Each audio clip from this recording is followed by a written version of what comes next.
यार बात हंसी मजाक जैसे खत्म हो गई। ये केमिकल है। आप जब गोली खाते हैं तो कोई रसायन तो खाते हैं, तो जो उसके अंदर पड़ा उसको कहां ले जाएंगे आप? क्या कर रहे हैं खेत में और क्यों कर रहे हैं खेत में? हम कह रहे हैं छोड़ दीजिए। तो पुरानी कहावत है ना, थोर पढ़े तो हर से जाए, ढेर पढ़े तो घर से जाए। तो कुछ लोग की हालत ये होने वाली है, ना पढ़े तब वो हर से हो जाए, घर से हो जाए। जब खेतों कुछ करे लायक रह न जाए तो का करी खेतन जाएगा। अगर आप लोगों ने रसायन डालना नहीं छोड़ा तो जो भी आदमी आप लोगों के घर का या कस्बे का पढ़ा लिखा आदमी है, दादा हमारी बात सुन लीजिए, इसमें कई कस्बे से आए लोग हैं और कई लोगों के संपर्क दूर दूर तक है। जब से मोबाइल आ गया तब से रिश्तेदारियां बड़ी दूर होने लगी, नहीं तो दो चार गांव में लोग शादी कर लेते थे, पैदल ही ससुराल मायका सब टहल जाते थे। तो जितने लोग भी हमारी आवाज सुन रहे हैं, आपके क्षेत्र में दूर दराज में भी अगर कोई पढ़ा लिखा आदमी है तो उससे कहिए कि इंटरनेट खोले और पढ़ के बताए कि क्या पंजाब की मिट्टी वास्तव में बर्बाद हुई है या नहीं हुई है। 5 नदियों का सबसे हरा प्रदेश आज क्यों नहीं पूरे देश को सप्लाई कर पा रहा है? बनाइए, क्यों वहां पर सारी चीजें भेजी जा रही हैं? ये तो हुआ एक पहलू। अब दूसरी चीज पे आते हैं। इस समय सब लोग जानवरों से परेशान होंगे, सब चरे डारत हैं, सांड है, गाय है, सब चढ़ रही हैं। अच्छा ये बताइए, सांड बहुत ज्यादा है, ठीक, कहीं किसी ने देखा कि भैंसा भी है? बताइए, सांड मिलेंगे, छुट्टा गाय मिलेंगे, कहीं छुट्टा भैंसा मिला? काहे नहीं मिला? वो निपट जाता। इसको बहुत बारीकी समझिए कि आदमी को सांड की जरूरत नहीं है। सांड हुआ क्या? बैल नहीं बना, सांड हो गया। आपको जरूरत थी उसकी, और कहां से निकल के आया है? सरकार अमेरिका गई थी कि ट्रक में भर के ले आई, आपके गांव में खोल दी कि लो चलो दादा वाला को मुंह। हमारे आपके घर से निकले, आपको हमको जरूरत नहीं रह गई।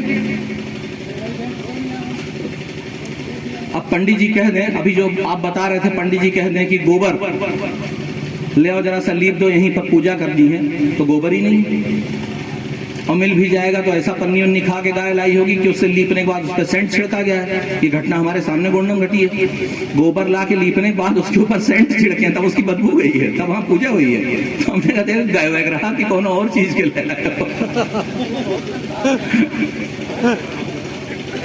तो ये सोचिए आप लोगों ने एक कमी और बहुत बड़ी की है। आपको दामाद चाहिए अपने जात का, चाहिए कि नहीं चाहिए? बहनों ही चाहिए अपने जात का, पतोह चाहिए अपने जात की, लेकिन आपको देसी गाय में डलवा देना है सीमेन फ्रीजियन का, जर्सी का। क्या कर रहे हैं? जर्सी और फ्रीजियन, क्षमा कीजिएगा, सुअर से पैदा हुई नस्लें हैं। डेनमार्क में जहां की फ्रीजियन गाय है उसको कहते हैं श्वेत जहर, सफेद जहर। आप उसके दूध को कितने मजे से पी रहे हैं। यार ये ना लात मारा थी ना बच्चा झंझट है, मर जाए तब वो दुह लो, यही तो होता है, मर जाए तब वो दुह लो का। और आराम से दूह रहे हैं, थोड़ा सा खाती है, बैठी रहती है। जाड़ा पड़ गया तो उसको कमरे में बंद करिए, गर्मी चल गई तो उसको कूलर लगाइए, दुनिया ड्रामा होता है। देसी गाय आप पाल लीजिए।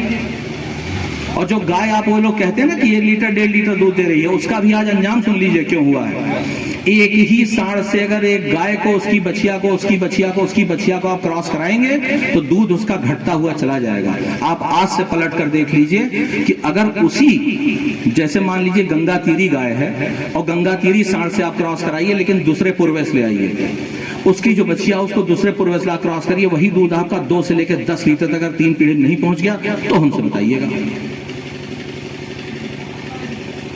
गायों के संतानों के अंदर भी दोष आ गया, उसको पितृदोष भी कह सकते हैं आप। एक ही पिता किसी माता से, उसकी पुत्री से क्या संतान उत्पत्ति कर सकता है? तो एक साथ कैसे आप 2 नस्ल 3 नस्ल तक उसी गाय उसकी बच्चे क्रॉस करा रहे हैं? क्या गाय बैल में भावनाएं नहीं होती थी? गाय इशारा नहीं समझती थी? आपके घर में कोई, आप लोग ने जरूरी कहानी सुनी है, घर का कोई बुजुर्ग आदमी मर गया होगा तो गाय उस दिन खाना नहीं खाई होगी, सुना होगा आप लोगों ने। कोई लोग ऐसे होते हैं जिन्होंने बताया कि हमारे यहाँ भैया दादी मरी गए, वो मर गए 4 रोज बाद, उनकी 13 बरखी गाय ने भी नहीं देखी, वो मर गई। लेकिन हमने क्या किया? 2 बढ़िया शीशम के पेड़ के बीच में गाय खड़ा किया, हिल डुल ना पाए, एक हाथ पूरा घुसेड़ के एक डॉक्टर ने उसके अंदर सुई डाली और सीमेन उलट दिया। कहाँ का सीमेन है, कौन से साड़ का सीमेन है, कहाँ से लेकर आया, कोई मतलब नहीं। क्यों? क्योंकि आपको शाम को होटल पे आके वर्मा जी के और सामने जो होटल है, यहाँ वहाँ जो भी आपके इलाके में है, वहाँ पलथी मार के जानते हैं क्या कहना है? सरकार उधरी काम नहीं करे थी ठीक से। समझिए इस बात को, उसी भाषा में समझिए जिस भाषा में बात होती है। हम अलग इसलिए नहीं ले जा रहे हैं, हम अंग्रेजी में बता सकते हैं, लेकिन उसके लिए हमें दिल्ली लखनऊ में खड़े होना पड़ेगा। सरकार काम नहीं करती है, इसलिए आपको ये करना पड़ रहा है। आप करना क्या चाहते हैं? 2 मिनट में आप चाहते हैं गाय गाभिन हो जाए? 2 मिनट में